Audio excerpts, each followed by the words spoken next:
Dear 2020, hindi man kanais-nais ang mga kinalabasan, nagpapasalamat pa rin kaming iiwan ka dahil sa kabila ng mga pagsubok na aming tinamasa sa iyo, may mga mabubuting aral naman ang naidulot mo.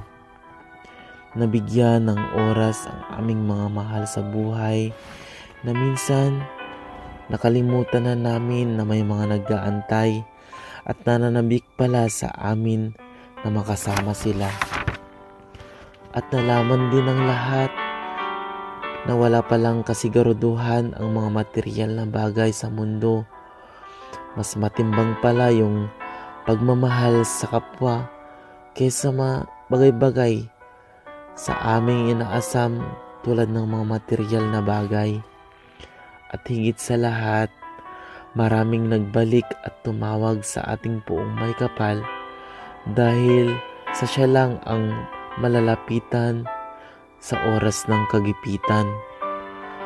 Marami man ang hindi natuwa sa iyo 2020, pero ikaw yung taon na maraming natutunan.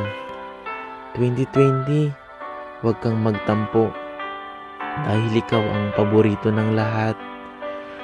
Nakakalungkot man ang ginawa mo sa buong mundo, ikaw naman yung dahilan kung bakit maraming nagbalik loob sa mahal na poong Hesukristo.